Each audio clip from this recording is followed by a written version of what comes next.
Mari kita membuka kitab suci kita dari Kisah Rasul. Kita akan meneruskan pembahasan kita dari Kisah Rasul pasal yang ke-15. Kita baca dari ayat yang ke-35 sampai pasal 16 ayat yang ke-3. Kisah Rasul pasal 15 ayat ke-35 sampai 16 ayat yang ke-3. Perselisihan antara Paulus dan Barnabas. Paulus dan Barnabas tinggal beberapa lama di Antiokhia. Mereka bersama-sama dengan banyak orang lain mengajar dan memberitakan firman Tuhan. Tetapi beberapa waktu kemudian berkatalah Paulus kepada Barnabas, "Baiklah, kita kembali kepada saudara-saudara kita di setiap kota, di mana kita telah memberitakan firman Tuhan, untuk melihat bagaimana keadaan mereka." Barnabas ingin membawa juga Yohanes yang disebut Markus.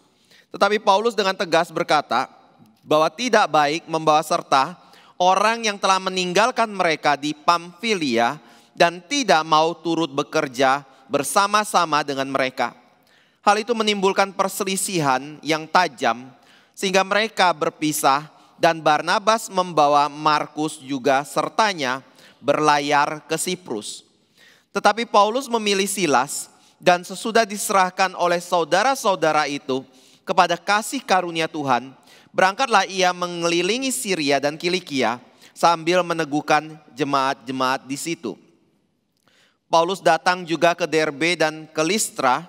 Di situ ada seorang murid bernama Timotius, ibunya adalah seorang Yahudi dan telah menjadi percaya, sedangkan ayahnya seorang Yunani.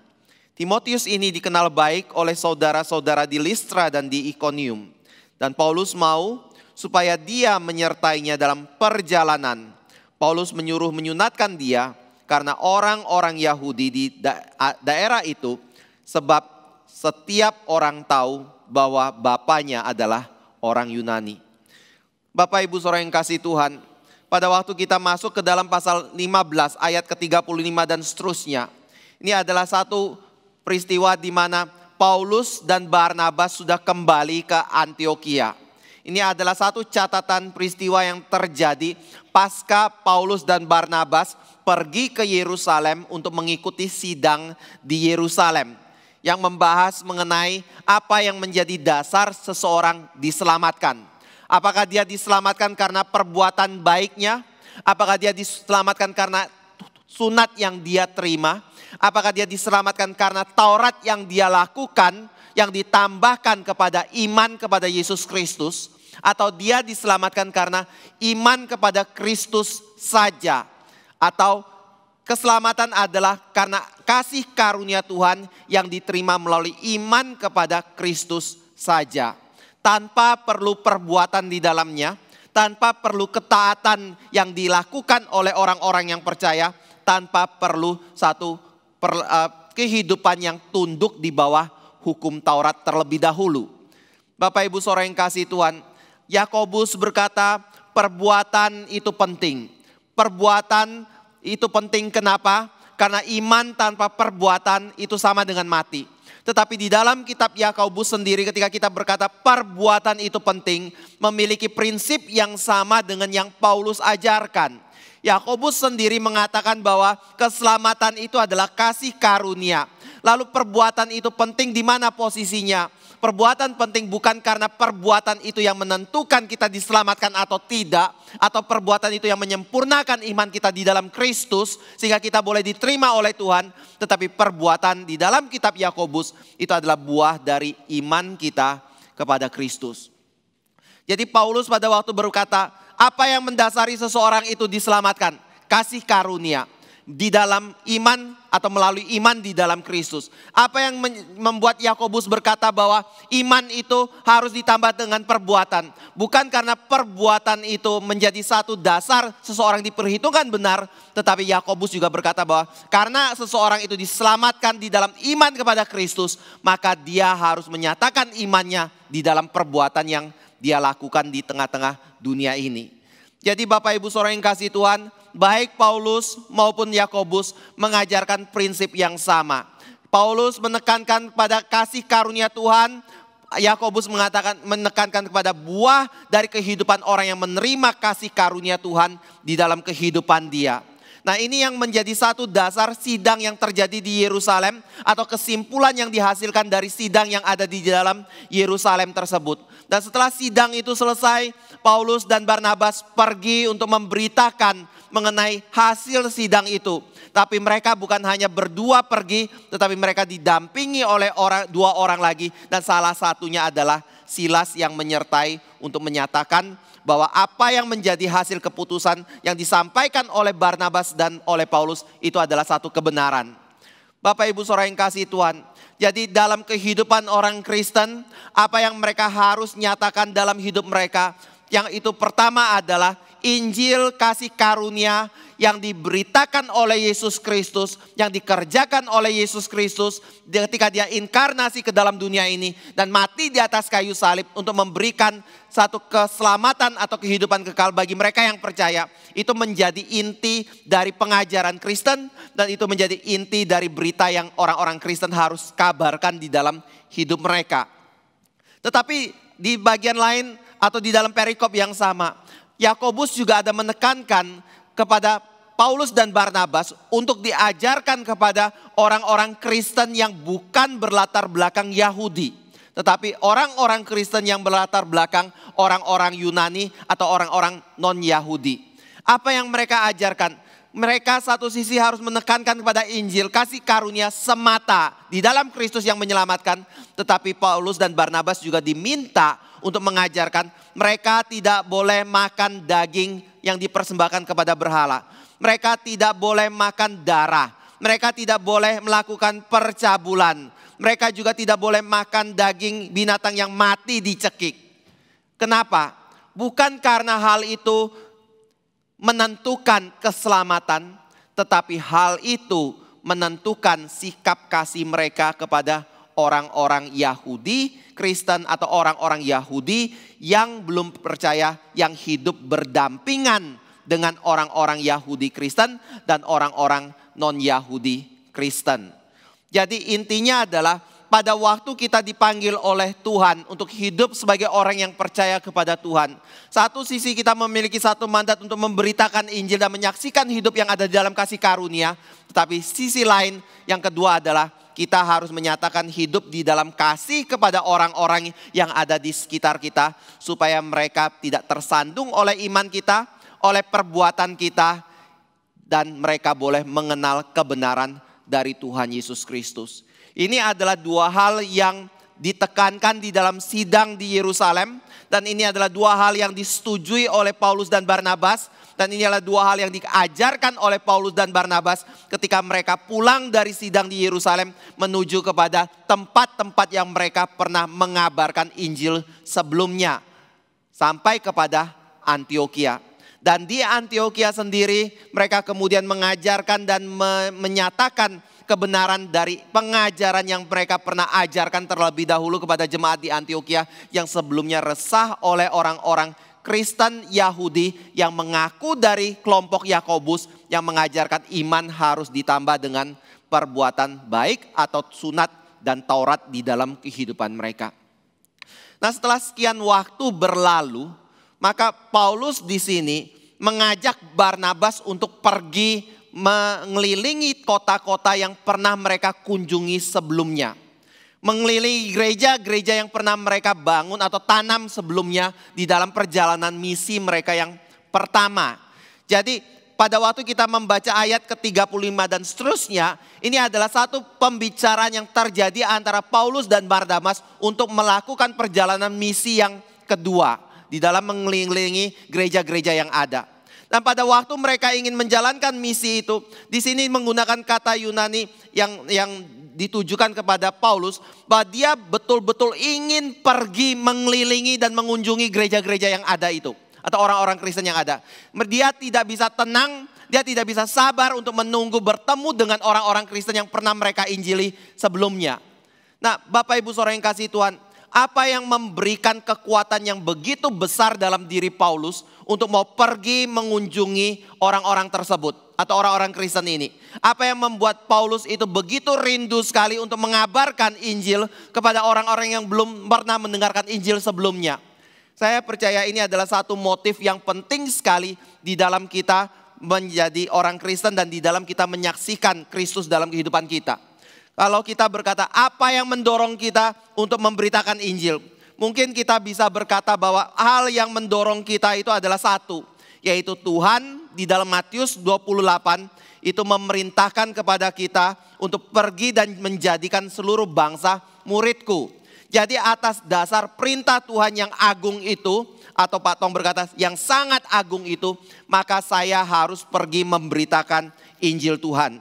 Saya tidak menampik ini sebagai sesuatu yang salah. Ini adalah hal yang benar, yang memotivasi kita, yang mendorong kita, yang harusnya menggerakkan kita menginjili. Kalau kita tidak tahu kenapa, atau kita bingung kenapa kita harus mengabarkan Injil sedangkan ada orang-orang yang dipilih oleh Tuhan, paling tidak ada satu dasar yang mendorong kita menginjili, yaitu Tuhan telah memerintahkan saya untuk pergi memberitakan Injil dalam hidup saya. Kalau Tuhan sudah memerintahkan itu, maka saya tidak boleh menolak. Kalau Tuhan sudah mengatakan kebenaran ini, maka saya sebagai pengikut Tuhan, sebagai hambanya, hanya punya satu tugas, yaitu pergi dan menjalankan pemberitaan Injil itu dalam hidup saya. Tetapi Bapak Ibu Saudara yang kasih Tuhan, selain dari pengertian ini yang saya juga lihat Paulus memiliki pemahaman itu, menarik sekali adalah kalau Bapak Ibu membaca di dalam 2 Korintus pasal 4 dan 5, maka Bapak Ibu akan menemukan ada motif lain yang mendorong Paulus untuk pergi memberitakan Injil, yang membuat dirinya begitu menggebu-gebu sekali untuk menyaksikan kasih Kristus dalam kehidupannya. Yaitu apa? Karena dia melihat bahwa pekerjaan pelayanan pemberitaan Injil itu adalah kemurahan Allah yang diberikan kepada diri Paulus. Kalau Bapak Ibu mau bandingkan dengan Roma, maka di Roma pasal 1 dikatakan ketika dia menerima kemurahan Allah itu dalam hidup dia, maka dia menjadikan diri dia berhutang Injil kepada orang-orang Yahudi, non-Yahudi, orang yang terpelajar dan orang yang tidak terpelajar, orang Yunani dan orang-orang atau bukan Yahudi dalam hidup dia. Ini menjadi satu beban yang begitu besar yang mendorong Paulus untuk memberitakan Injil. Dan ini menjadi satu kekuatan yang membuat diri dia rela untuk mengalami begitu banyak kesulitan di dalam pemberitaan Injil. Walaupun banyak tantangan, walaupun ada begitu banyak bahaya di dalam pekerjaan pemberitaan Injil itu, dia tetap maju untuk memberitakan Injil Tuhan. Apa hal lain yang membuat Paulus begitu giat memberitakan Injil?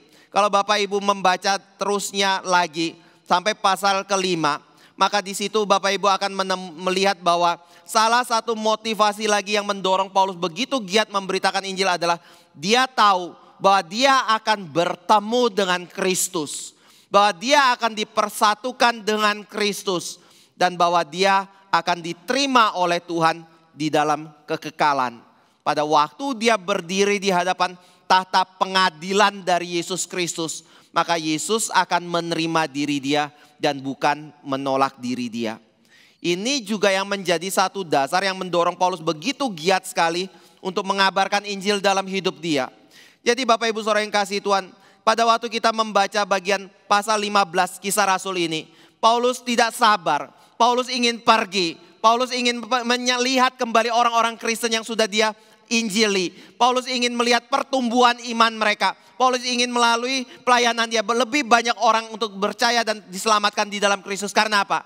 Karena dia mengerti bahwa dia telah menerima kasih karunia pelayanan yang bersumber dari Tuhan, dan apa yang dia kerjakan itu bukan sesuatu yang sia-sia, tetapi sesuatu yang dia bisa bawa ke dalam kekekalan. Bapak Ibu Saudara yang kasih Tuhan, ini yang membuat Paulus dengan begitu ngotot tetap ingin pergi memberitakan Injil. Tetapi pada waktu dia berbicara dengan Barnabas yang menjadi pendamping dia di dalam pelayanan penginjilan ini, maka terjadi satu perdebatan yang ada di antara Paulus dan Barnabas. Apa yang menjadi perdebatan itu? Barnabas ingin membawa Markus, dan istilah yang digunakan dalam bahasa Yunani Barnabas ingin membawa Markus itu adalah satu istilah yang menunjukkan kekekahan atau ngototnya Barnabas untuk melibatkan Markus di dalam pelayanan misi kedua ini. Jadi pada waktu misalnya Paulus berkata kepada Barnabas, saya tidak mau Markus terlibat di dalam pelayanan misi kedua. Barnabas berkata, pokoknya saya mau Markus ikut. Waktu Paulus meninggikan suaranya berkata, saya tidak mau Markus ikut. Karena apa? Karena dia telah meninggalkan kita sebelumnya di dalam pelayanan misi yang pertama. Barnabas kembali ngotot. Pokoknya saya nggak mau tahu, saya akan pergi kalau Markus pergi bersama dengan kita. Jadi pada waktu Paulus ngotot untuk meminta Barnabas tidak membawa Markus, Barnabas ngotot untuk meminta Paulus membawa Markus. Itu pengertian dari bahasa Yunani yang ada di dalam bagian ini. Bapak Ibu Saudara yang kasih Tuhan, akibatnya bagaimana?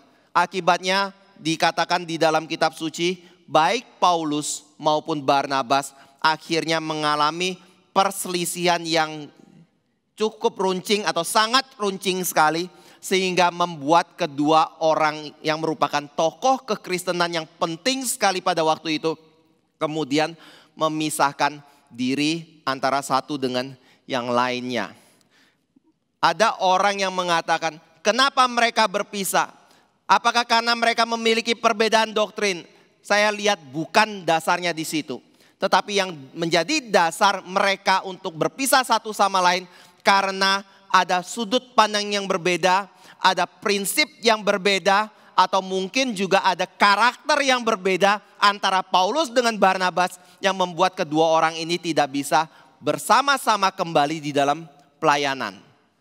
Bapak Ibu Saudara yang kasih Tuhan, mengapa saya bilang ini bicara tentang karakter? Kenapa saya bicara ini berbicara tentang prinsip pelayanan yang berbeda satu sama lain dan bukan berbicara mengenai doktrin? Karena kalau kita lihat di dalam perikop sebelumnya, baik Paulus dan Barnabas sama-sama ngotot untuk mempertahankan Injil kasih karunia. Mereka memiliki pendapat yang sama. Mereka memiliki prinsip yang sama dan pengajaran yang sama. Mereka betul-betul sehati di dalam berita Injil yang mereka kabarkan. Itu sebenarnya bukan doktrin yang menjadi perbedaan. Lalu apa? Perbedaan di dalam mungkin karakter ataupun prinsip di dalam pelayanan yang mendasari keributan tersebut. Ada yang berkata, kalau begitu siapa yang benar? Siapa yang salah di dalam hal ini?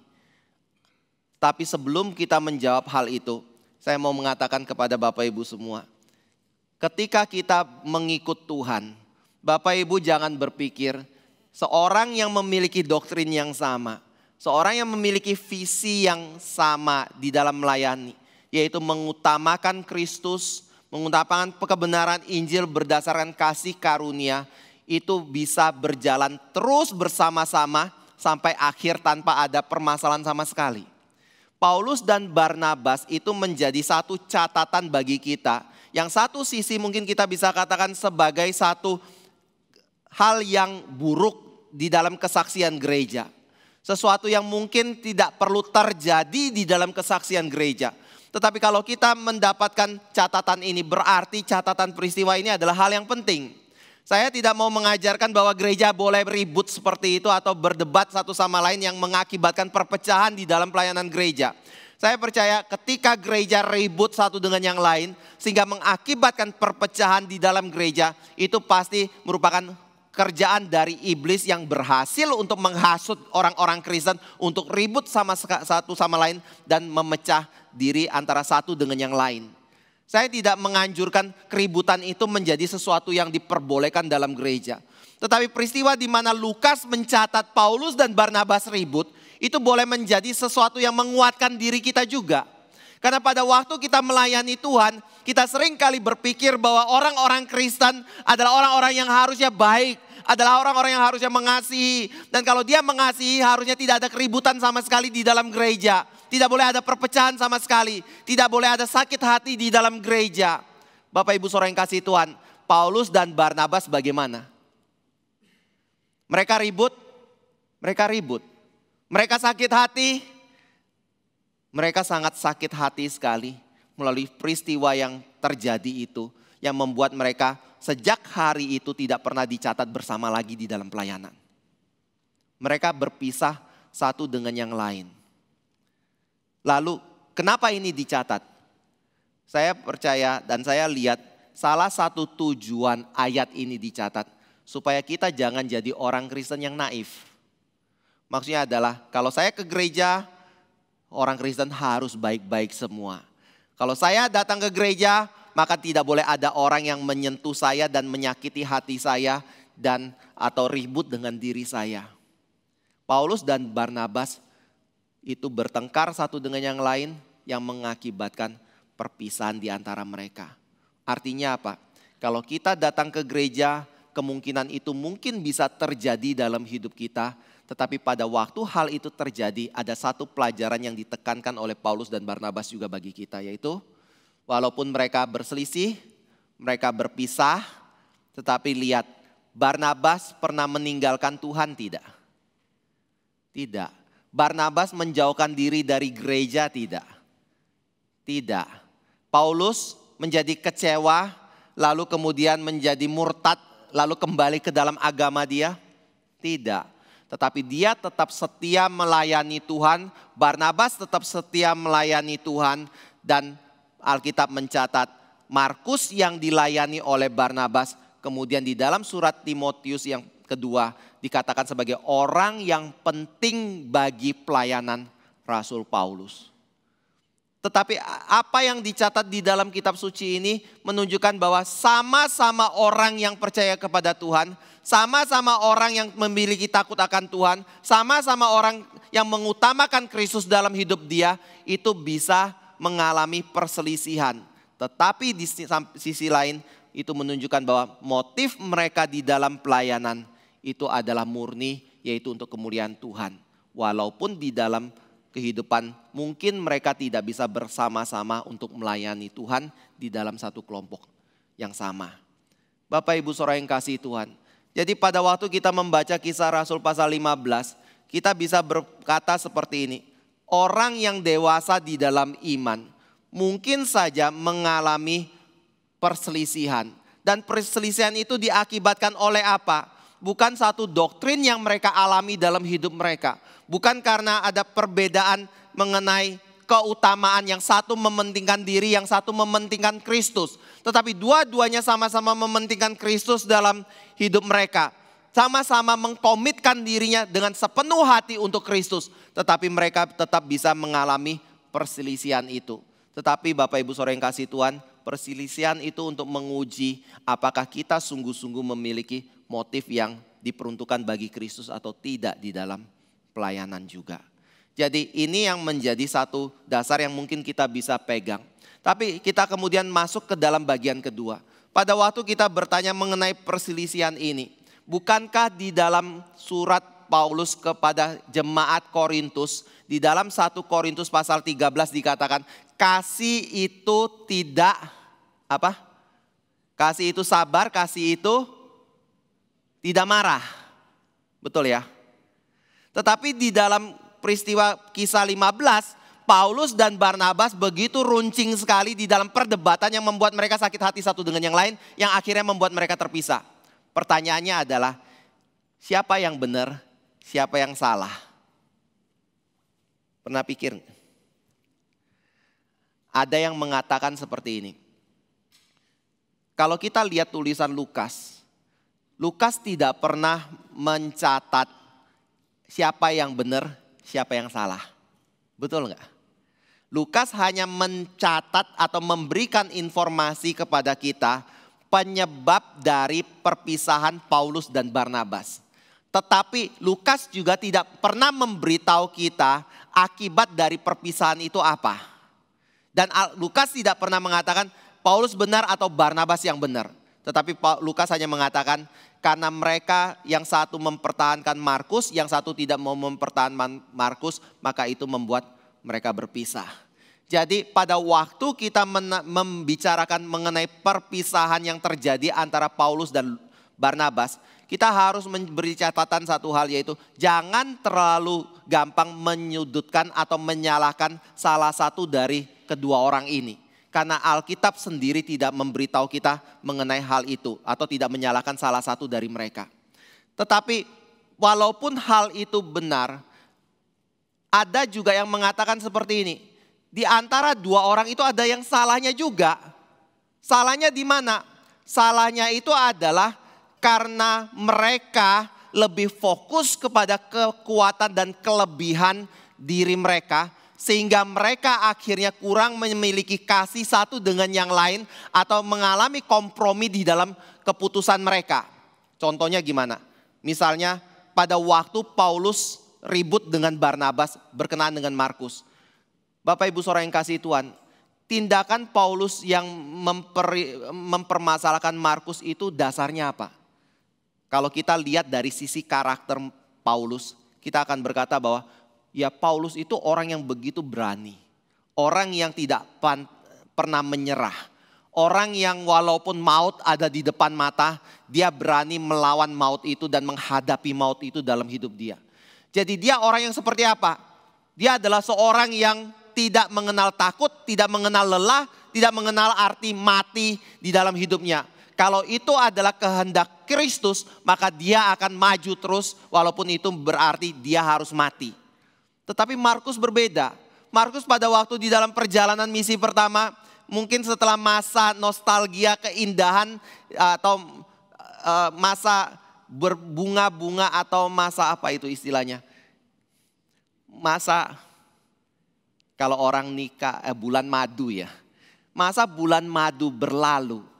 Mungkin Markus mulai melihat, membuka mata untuk melihat. Ternyata pelayanan gak semudah itu ya. Waktu saya dengan Barnabas dan Paulus pergi, awal-awal kelihatannya begitu gampang. Tapi sekarang kita harus menempuh pegunungan. Menyeberangi satu tempat yang penuh dengan penjahat seperti itu. Melihat Paulus yang mulai mengalami kesulitan-kesulitan di dalam pelayanan. Lalu bagaimana? Di situ ada yang mengatakan Markus kemudian mungkin memutuskan untuk mundur. Karena dia tidak lagi melihat ada satu hal yang baik di dalam pelayanan itu. Dia mulai mengalami kegentaran. Dan ketika dia melihat bahwa Paulus mulai mendahului dari Barnabas. Atau Paulus menjadi pemimpin menggantikan Barnabas. Mungkin juga menjadikan Markus tidak suka. Dan sebagai seorang keponakan dia harusnya membela pamannya Barnabas. Dan ketika dia melihat Paulus yang maju, akhirnya dia memilih untuk mengundurkan diri. Tapi kalau kita lihat dari sisi ini, kita akan berkata bahwa Markus itu bukan orang yang tough. Markus itu adalah seorang yang begitu lemah.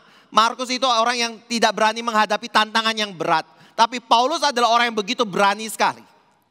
Itu bisa dilihat dari sisi karakter. Yang membuat Paulus tidak suka Markus itu ada bersama-sama dengan mereka di dalam perjalanan misi itu.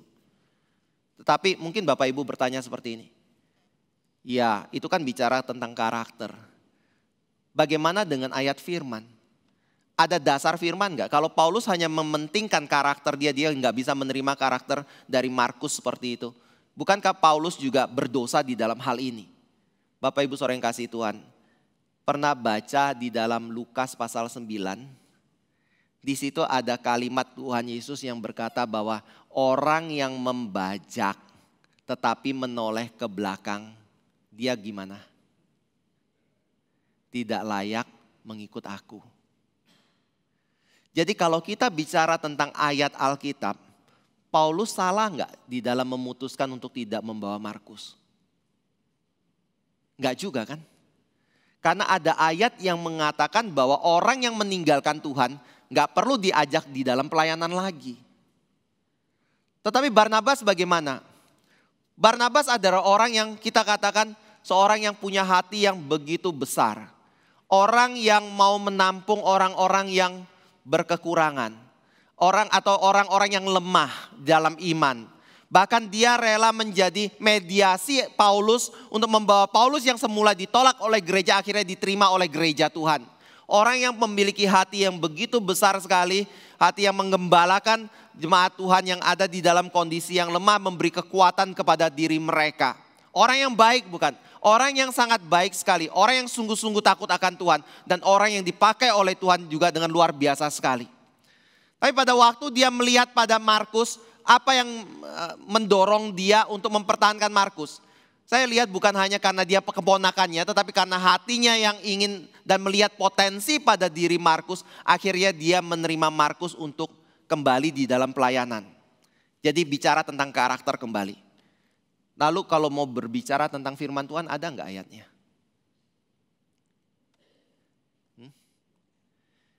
Pernah baca ayat di mana Yesus berkata, buluh yang terkulai tidak aku patahkan?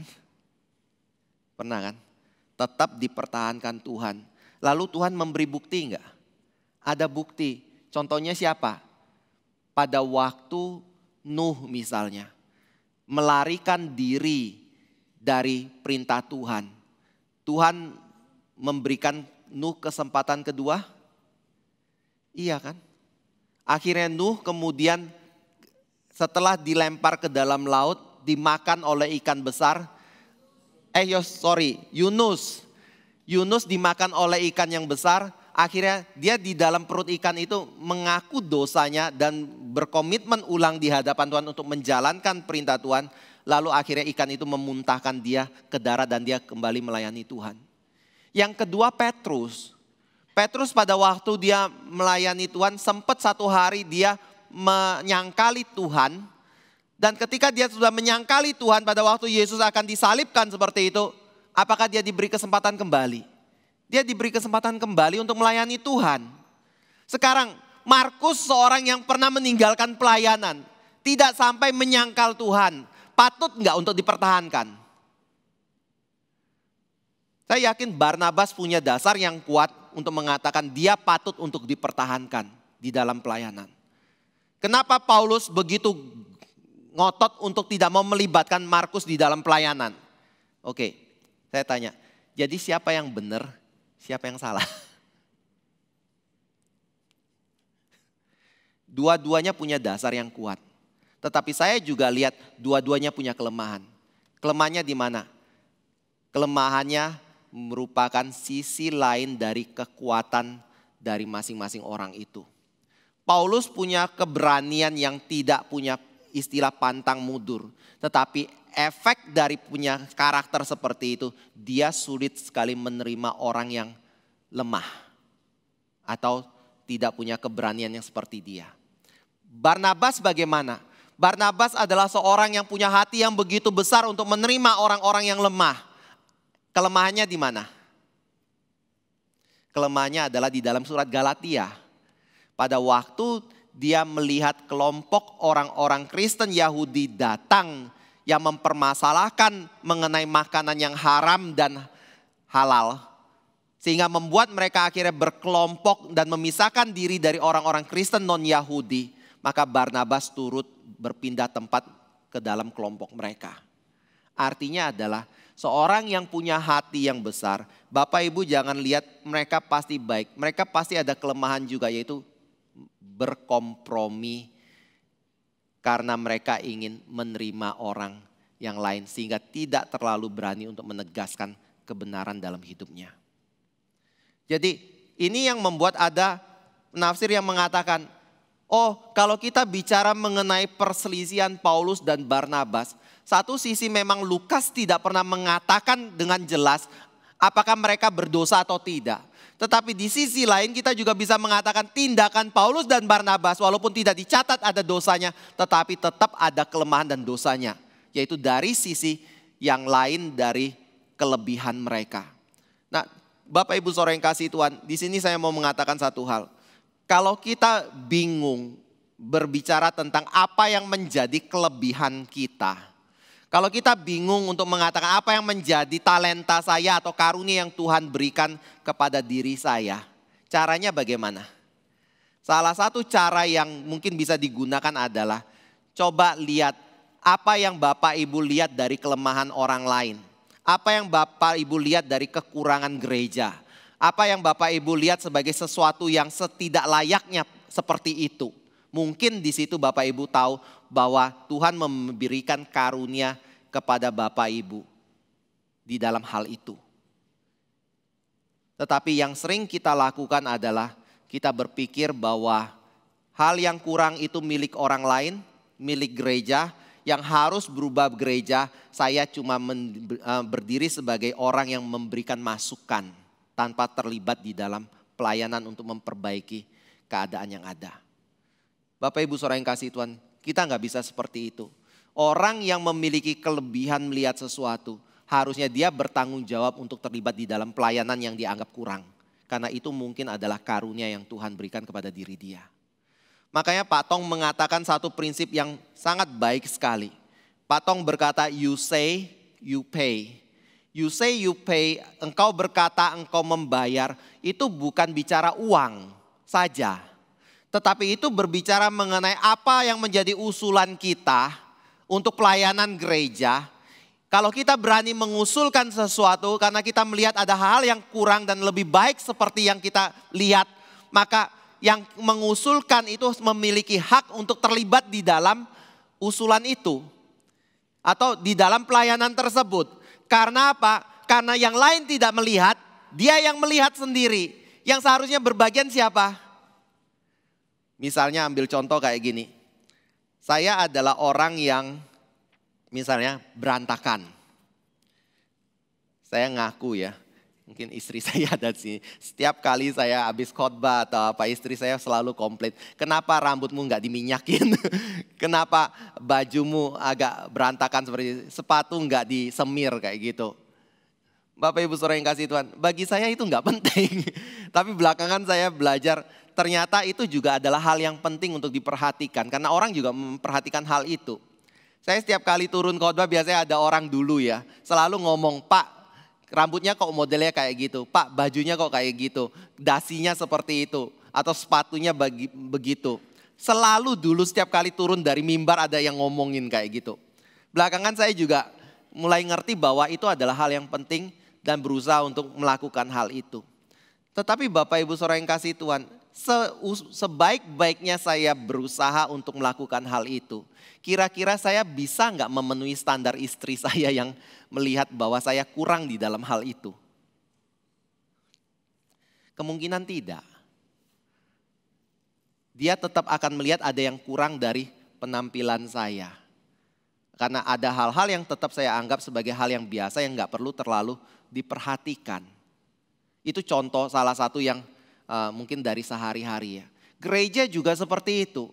Ketika Bapak Ibu melihat di dalam pelayanan gereja ada yang kurang. Kenapa ada kekurangan itu? Karena jemaat yang lain atau hamba Tuhan atau pengurus yang lain gak melihat ada yang perlu diperhatikan di dalam hal itu. Misalnya ambil contoh ya. Misalnya kalau Bapak Ibu lihat mikrofon. Kalau saya setiap kali berdiri di atas mimbar ini, hal pertama yang saya lakukan apa? Saya pasti adjust mikrofon ini. Kalau saya nggak pakai wireless ini. Tapi kalau saya pakai, saya akan tidurkan. Tapi ada orang, misalnya tadi ambil contoh ya. Pak Andri, waktu berdiri di sini ada yang salah nggak? Nggak tahu ya. Saya sudah ngomong tadi. Tapi kalau Bapak Ibu lihat dari tadi itu saya sudah gatel pengen jalan ke sini, puterin ke atas sedikit kayak gitu. Tapi ada orang yang Pak Andri nggak tahu, perhatiin nggak? Dia ngomong aja biasa, dia ini mikrofon nggak masuk ke arah mulut dia.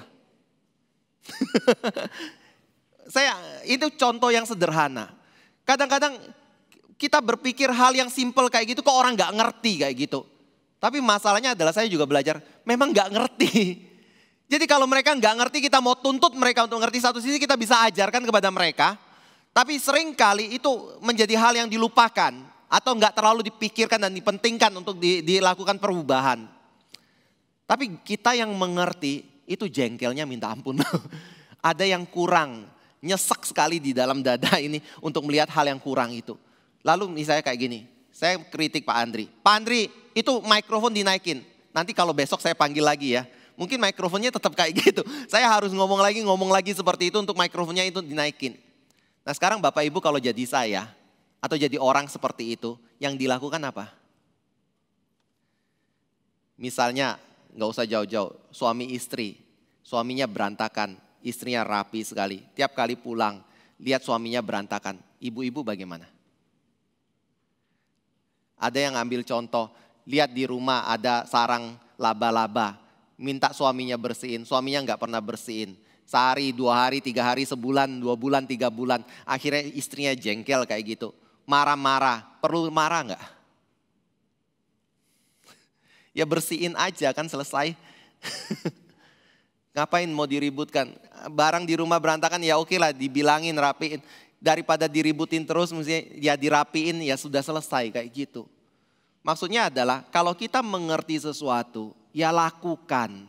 Gak usah nuntut orang lain untuk melakukan.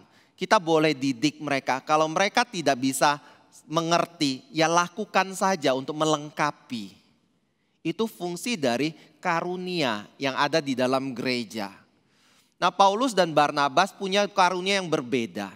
Walaupun kadang-kadang mereka di dalam posisi yang berbeda itu, ada realita adalah mereka tidak bisa bersatu di dalam pelayanan. Tetapi yang paling baik adalah pada waktu kita melihat perbedaan, kita bisa mengisi satu dengan yang lain di dalam perbedaan yang ada untuk saling melengkapi satu dengan yang lain.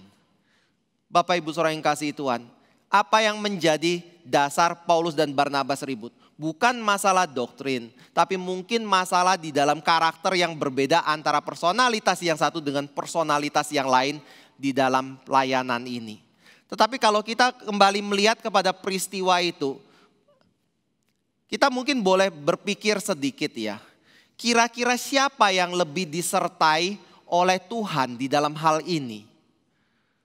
Bapak Ibu Saudara yang kasih Tuhan, atau kita harusnya menempatkan diri di dalam posisi yang mana kalau kita melihat pada peristiwa seperti ini terjadi di depan kita.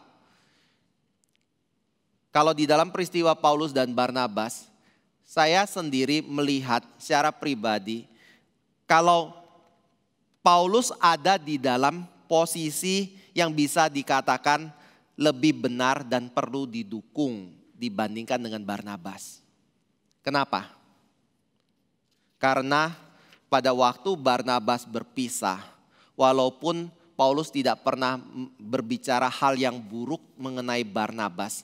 Dan bahkan dia mengakui Markus telah begitu baik dibina oleh Barnabas dan dia menerima pelayanan Markus di kemudian hari ketika dia menjelang kematian. Tetapi Barnabas tidak pernah dicatat lagi di dalam kitab suci. Setelah peristiwa ini, hampir tidak pernah. Kecuali satu hal di dalam Kolose, dikatakan bahwa Markus itu adalah kemenakan dari Barnabas. Lalu yang kedua adalah, kalau Bapak Ibu perhatikan dari otoritas kerasulan, maka Paulus adalah orang yang ditunjuk secara langsung oleh Tuhan sebagai rasul Tuhan untuk memberi kesaksian. Maka pada waktu kita bicara Barnabas itu siapa?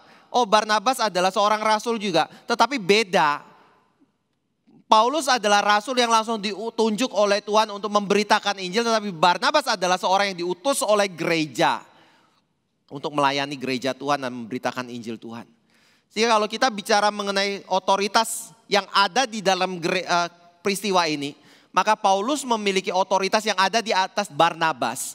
Sehingga Barnabas sendiri harusnya pada waktu Paulus berkata tidak, dia paling tidak mengikuti saran dari Paulus. Tapi ketika dia mengutuskan, saya tetap harus mempertahankan Markus, maka mulai saat itu dia mulai, saya pakai tanda kutip, agak tersingkir sedikit dari jalur pelayanan yang Tuhan pimpin di dalam gereja Tuhan.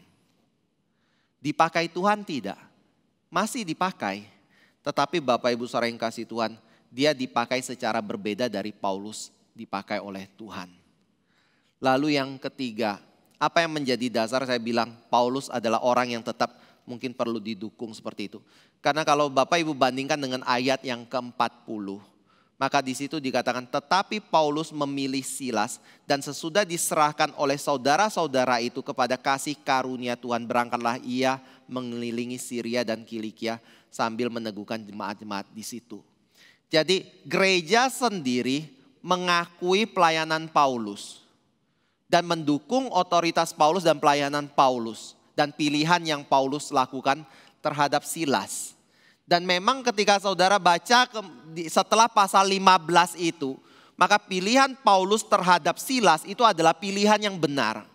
Kenapa? Karena Silas adalah seorang Yahudi, seorang yang bersumber dari Yerusalem, seorang yang mengerti mengenai iman Yahudi dan juga seorang yang merupakan utusan dari gereja Yerusalem. Dia juga adalah seorang nabi Tuhan. Sehingga pada waktu Paulus melayani, keberadaan Silas di sisi dia itu menjadi satu pelengkap yang sangat baik di dalam pelayanannya. Dan kelihatannya Silas juga adalah warga negara Rom. Sehingga pada waktu Paulus mulai melayani masuk ke wilayah-wilayah non-Yahudi, maka di situ orang tidak sembarangan untuk mengulurkan tangannya untuk menyentuh Silas dan Paulus di dalam pelayanan. Tanpa pengadilan dari Rom terlebih dahulu. Jadi Bapak Ibu Saudara yang kasih Tuhan, dari sini kita bisa berkata bahwa apa yang dilakukan oleh Paulus, satu sisi mungkin mengandung kelemahan. Tapi di sisi lain sebagai seorang yang diutus sebagai rasul, dia memiliki otoritas untuk memimpin pelayanan, memilih siapa yang menjadi orang yang penting di dalam pelayanan. Dan saya lihat ini juga ada di dalam kasih karunia pemeliharaan Tuhan di dalam pelayanan Paulus dan Barnabas ketika dia masuk ke dalam pasal-pasal yang berikutnya di dalam pelayanan ini. Jadi pada waktu kita mengalami satu perselisihan di dalam gereja, satu sisi iblis bisa menggunakan perselisihan itu untuk memecah.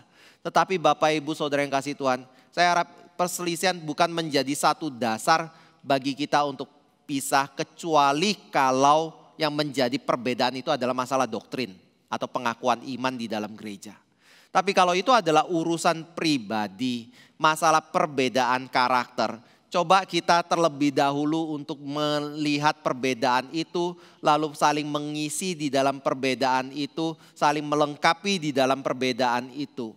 Khususnya ketika kita berbicara mengenai satu peraturan di mana kita tidak boleh bercerai. Itu menjadi hal yang penting untuk kita perhatikan.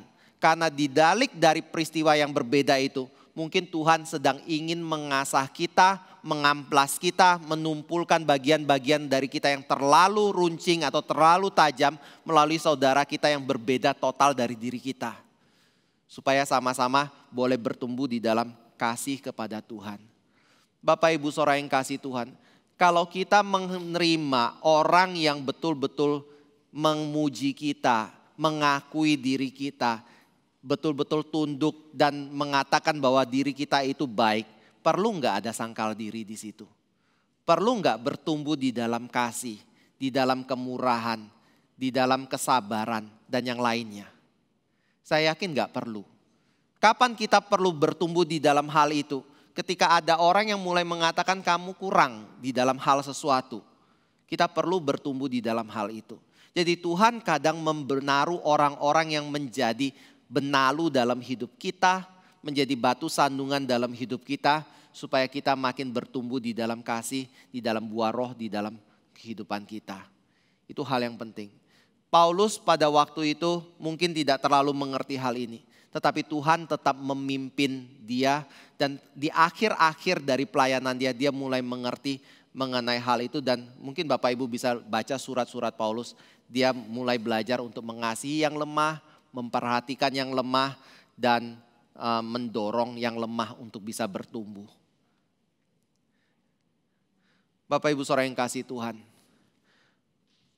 ini juga menjadi hal yang mungkin kita perlu gumulkannya. Kalau kita melihat ada satu perpecahan atau perselisihan di dalam gereja, Bapak Ibu dukung orang yang dalam kelompok yang sakit hati atau orang yang dalam kondisi yang tetap punya kebesaran hati, tetap punya otoritas di dalam gereja? Yang mana yang Bapak Ibu dukung? Iya, jangan yang sakit hati.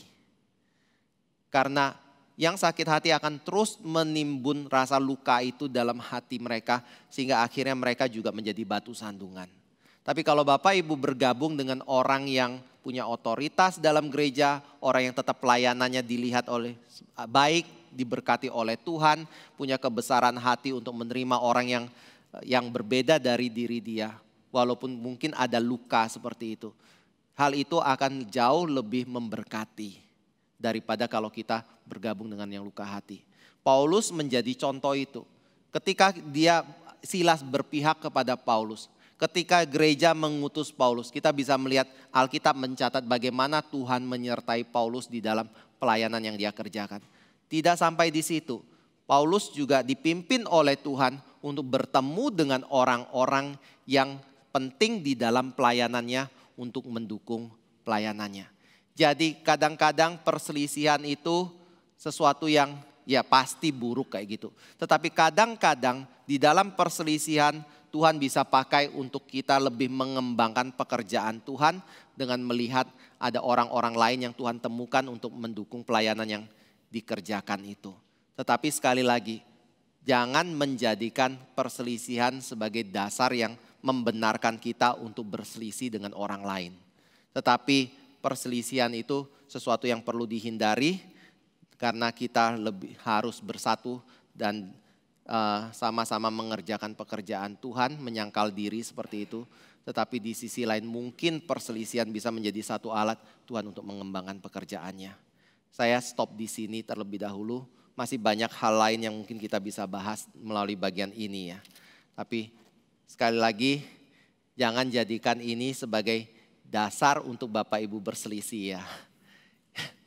Ini dicatat supaya kita belajar untuk lebih besar hati menerima satu dengan yang lain.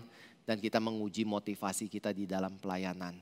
Dan kita tidak gampang untuk menyerah atau berputus asa atau akhirnya menjadi kecewa kalau kita melihat ada sesuatu yang berbeda perdebatan yang terjadi di dalam gereja. Karena ini realita gereja Tuhan. Karena kiranya Tuhan boleh memberkati kita ya. Mari kita masuk dalam doa. Kami kembali bersyukur Bapa untuk firman yang boleh Engkau berikan bagi kami. Kami sadar bahwa kami banyak kelemahan, banyak kekurangan. Ada dosa-dosa yang kami juga pelihara di dalam hidup kami. Tapi biarlah kami ketika Engkau tempatkan di dalam gereja-Mu, yang membuat kami mungkin bisa mengalami hal-hal yang tidak sama satu dengan yang lain atau tidak sesuai satu dengan yang lain. Tetapi hal itu tidak menjadi satu dasar untuk terjadinya perpecahan, tetapi menjadi dasar kami boleh terus bertumbuh dan mengerjakan pekerjaan Tuhan secara lebih baik lagi. Selain itu kami juga tidak menjadi kecewa atau mundur, tetapi kami juga boleh lebih menguji apa yang menjadi motivasi kami di dalam melayani Tuhan. Tolong kami ya Bapa, pimpin kami di dalam melayani Tuhan, pimpin kami di dalam bergereja. Biarlah kami boleh makin mendekat kepada Tuhan dan makin hidup seturut dengan kebenaran firman Tuhan, walaupun itu berarti kami harus menyangkal diri kami demi untuk kepentingan Tuhan. Tolong kami sekali lagi ya Tuhan, berikan kemurahan-Mu bagi gereja-Mu ini, dan biarlah Engkau juga boleh memelihara kesatuan dari gereja-Mu ini. Di dalam nama Tuhan Yesus kami telah berdoa. Amin.